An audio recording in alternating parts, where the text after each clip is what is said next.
So, hello everyone, I'm Tara, and for the past 6 weeks I've had the pleasure of working with Dow Jones on their news media platform Factiva. So, I'm sure a lot of you are familiar with the name Dow Jones because they are in fact world leaders in providing professional business intelligence. One of the ways they do this is through their news aggregating platform Factiva, which collects licensed news from across the world in 28 different languages. They have an archive that dates back over 30 years, and it amounts to 1.3 billion articles, which is an incredible amount of data.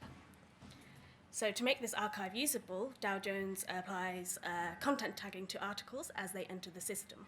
They do this by having a set of expertly defined newsworthy tags that are applied using a rules-based system to each article as it enters. This allows customers to then query the database and extract articles that are relevant to their research needs. So this is a great system that thousands of clients are already using, but there's always opportunity for improvement.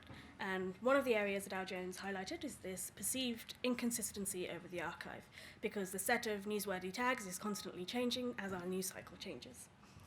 Another issue is that there's a relatively low rate of the number of articles that have company tags within the system.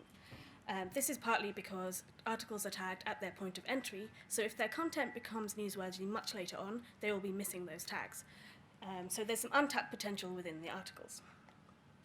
The question that I set out to answer is there a more data-driven approach that can unlock the full potential of this amazing archive? So, the approach I took was to first look at natural language processing, and by using powerful probabilistic models of language, I'm able to extract named entities directly from the article texts, things like dates or people or locations, or in this case, organizations, which is what I focused on.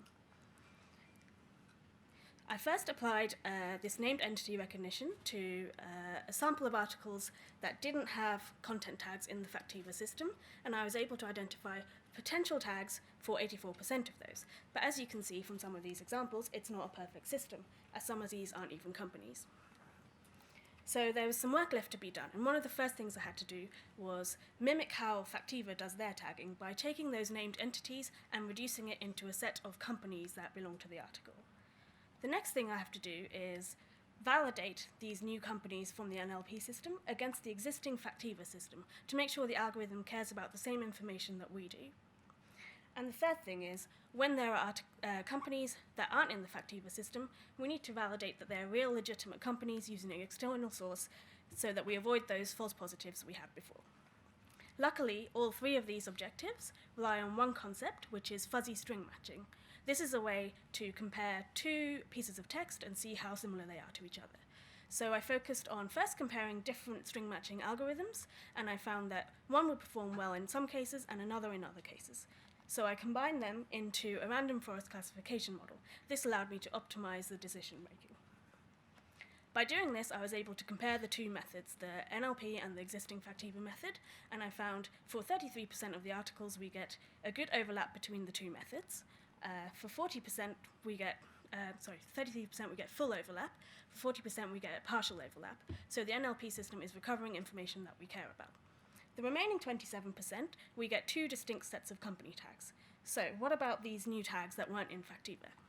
I then used the same string matching to look up these companies in the UK government's registry of companies, and I was able to verify 30% of these as real legitimate companies.